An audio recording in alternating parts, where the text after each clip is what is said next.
The approval of legalization of the new land scheme in Johannesburg will allow backyard units on residential properties and the introduction of spaza shops and shebeens. But some residents aren't happy with this scheme and have vowed to take their fight to court. To talk more about this, I'm joined by the Johannesburg MMC for Development Planning, Ruben Masango, and Rosemary Sanderson from Joburg United for a Sustainable Tomorrow. Good evening to both of you. Thank you very much for your time. If I may start with you, Mr. Masango, very briefly take us through what the point of this scheme is and the background to it, obviously.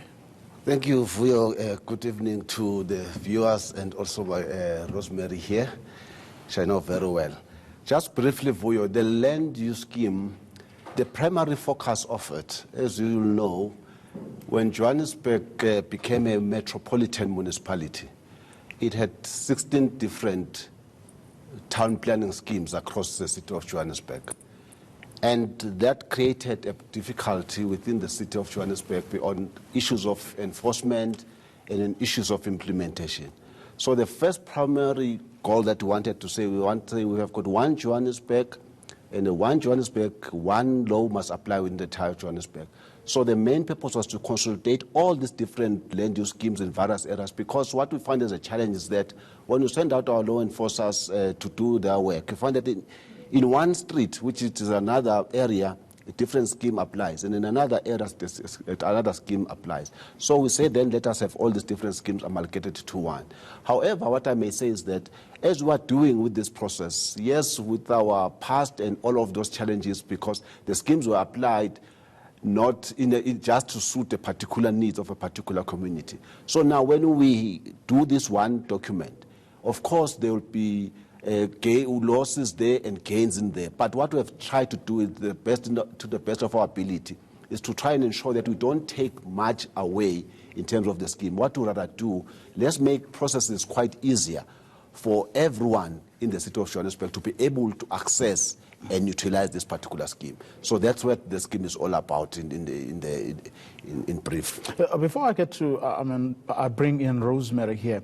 Just from what you've said now, you're making it sound like this is an administrative or bureaucratic exercise. Correct me if I'm wrong, but my understanding is that it goes beyond that.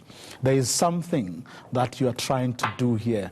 There are wider, and deeper issues that you are dealing with. Now, it's not simply a question of someone who goes around enforcing the law, having a problem because when they move to the next street, different rules apply.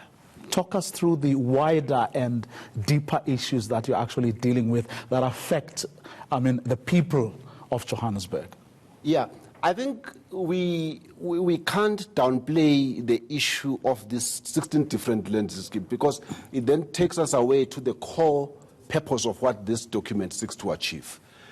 As we then go into detail, as I said earlier, is that what also was a fact, as custodians of planning and development in the city, we've got these schemes that were predominantly made for certain things to apply in particular communities, not in other communities. So we had to say that then, how then do we deal with those issues so that we have one kind of... Do you have examples of things that apply? Of document in the entire city of Johannesburg. Again, let me just give you an example. We are saying that we are talking of densification in the city of Johannesburg. That's the direction that we are going. That's a policy of a city that we are talking of densification. So when you talk of densification, you might find developers find to spend particular time in particular areas because those schemes allows them to be in that particular space. But we say that as a city, we can't then continue in that aspect where we don't have one applicable set of rules in all these different areas. I know that the issue that has been out there in the margin about spaza shops and all of those things even before they were there allowed to happen. But what we have just said, we said that yes, these things were done, but the process for how it was done. Maybe it was stringent in other areas, but we say that let's have a simple process for these things to be done. So there's nothing much that we have taken in particular away, but we have done compromises so that this scheme might apply entirely to the entire communities. As I said, yes, there are other communities that they might, because we are bringing certain things that it's needed in the entire city of Johannesburg, that might not necessarily be happening in those particular areas, but doesn't mean that it was not allowed in the city of Johannesburg. So these are things we are allowed in the city of Johannesburg. Rosemary Sanderson, what is your objection to, or is it as Ruben Masango here puts it? Not quite, even though... I get that feeling, I must say, that, I mean, you're withholding a lot, and I don't know why. Tell us what, in your understanding, what it is that they are trying to do, from where you sit, obviously. Do you know, in principle, we understand what the city is trying to do and what the city needs to do. And the city does need to cater for densification. And the city needs to integrate development. And I think most residents are not against that. I know in our group we have close to 150 residents' associations, and I haven't heard one person say we're against densification.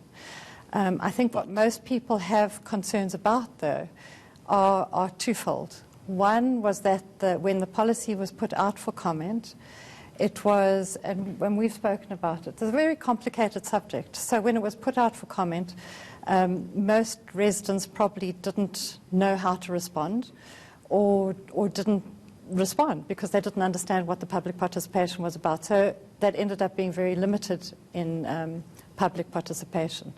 And what was put out originally for comment has made material changes to what was ultimately approved by the city.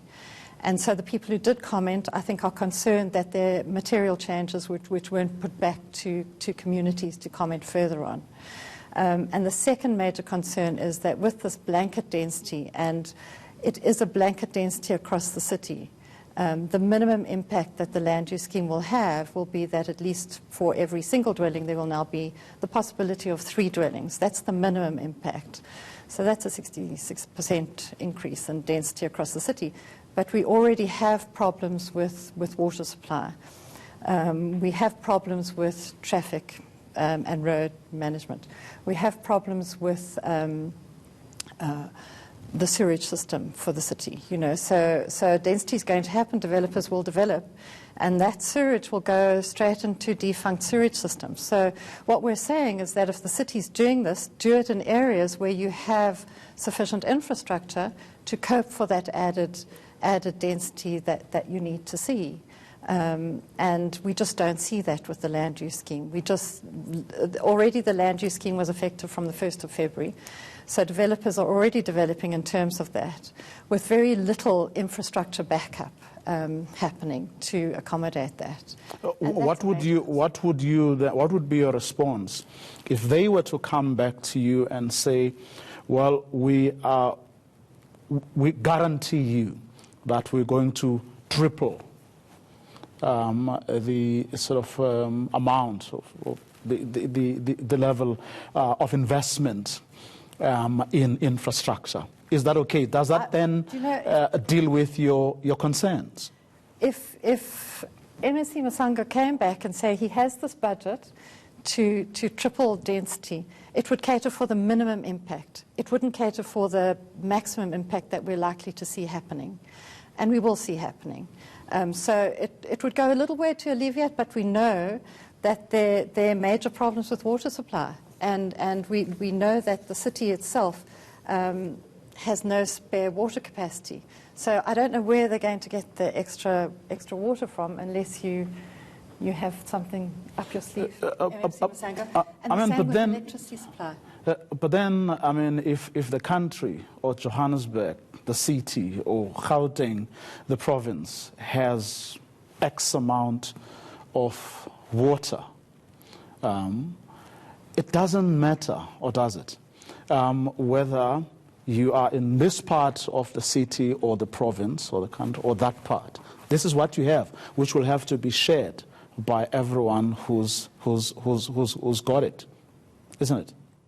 Well, if you've got a limited supply, but you're increasing density massively, then the ultimate is that Johannesburg will run out of water to supply those developments. But these people are here. These families are here. Exactly. Living in So the cramped point is, places and not having access to water. Some of them, they have to travel. They do.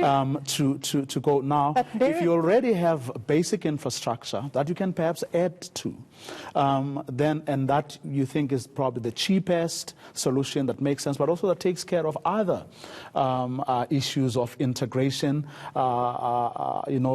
Proximity to where many or most people work, and if that's what they have to do, then that's what they have to do, isn't it? They must take care of those people who are already living without water before they approve massive development, which is going to take that water away from those people who don't have water. I live near Diepsloot. I can tell you that there are children playing in sewer, bad water running through Diepsloot, and yet developers are building sewer line to suit their own developments, but nobody's taking care of what's happening in Diepsloot. That's not what we should be doing. We should be contributing the funds to Diepsloot so that they're taken care of, because they're already there. Those units that are being developed are brand new units. So what has been your response, Ruben, to their concerns? Yes, I think just on this point, why proper administration, that's what we have said, that's what we are focusing our most of our energies at, but not saying that we are also neglecting the other parts. But I think that's when the challenge that we find ourselves as development planning, because our mandate and our role is to bring policies, deal custodian of spatial planning in the city and development. And we work within other departments within the City of Johannesburg that assist us for us to be able to approve. We are just regulators in terms of how the processes must be done. But we work with other departments within the City of Johannesburg that says if a developer submits an application, Joburg Water must comment on that application to say that our development planning, you approve this application because I commit that I'm able to provide necessary infrastructure in that space. And again, if we look at these things in isolation, that's where the challenges again will be. We've got this land use scheme, we've developed an inclusionary housing, now we're at the process of dealing with a nodal review policy. I was saying to Rosemary earlier that probably something that we need to do when we go on public awareness again on this nodal review policy, which we hopefully it will go through council structures. Let's also share more on what we've done on that particular nodal policy, because all the challenges... Is that then an acknowledgement from your part that you didn't give adequate information, that people had an impression that you were doing one thing when in fact you are doing the other, or something a lot bigger and much more involved than you pretended was the case? No, I think let me just clarify that these are different types of policies that are going through different stages. So I think the challenge that has happened in this particular case, from what I'm understanding, is that when we've got a legislative approach in terms of saying that what must we do when you engage with the communities out there, what you must do. Perhaps what had happened with this particular document, it went out, we did our engagement, we had our meetings, but probably the communities, with the part that is always there when it's government getting involved in certain things, maybe the numbers were not there to understand exactly that the participation that they would have loved. Maybe the opportunities were opened for them, but for them to have taken those opportunities, probably it's only later that now that they come, because now we are in a process right now on a public awareness on this particular document. So these conversations will always come now because we're always on the public awareness after the fact, which is the same thing with the nodal policy document that we're talking about as well, that when we started with the council processes, when we had issues around that, when we're hearing people, oh, we haven't heard about you on all of those things, we made ourselves available, we went to communities to engage with them, to ask about these issues. But when we find, as Rosemary is saying, that with the policies, if I'm not just quoting her, they not a problem per se, but it's how the implementation and how we do the enforcement. So our energies now as a city are saying that how then do we ensure that all these issues that they are raising about find space within our budget, find space within our developments, because that's where we are going. Would that be the case? Well, I'm finding it difficult to really understand, because, okay, I'm assuming that you're part of the people who are leading, this conversation and initiative to try and engage with them, find one another, and so on. And I'm assuming that you wouldn't do that if you went or you didn't participate in this process right from the beginning. Now, Handsome then would find it difficult if he says that it's perhaps because, or the misunderstanding perhaps comes from the fact that some people were not involved initially, so don't have a full sense of appreciation of what this thing is about and what is being done here. Would you agree with him? Well, not quite, because what was put out to public communication and for people to comment to wasn't the final document. The city did engage, and they had workshops primarily with developers. And they amended the original draft that was sent out, which has huge impacts on residential owners in the city for the different uses that will now happen right next door to them without any public participation or limited public participation. So it's not so much that people didn't respond. Even if they had responded, they wouldn't have had an opportunity to respond to the material changes that took place after it went out to public participation.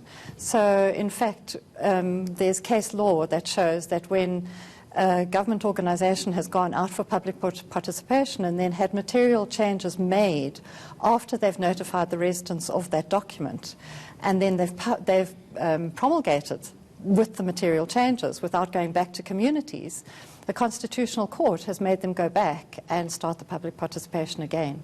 And that's really the course that we have to go if the city is not prepared to, well, the city can't choose to withhold the land use scheme anyway, because now it's enforced. They have to go through with it. So it's only a court of law that we could go to enforce the city to go back to full public participation.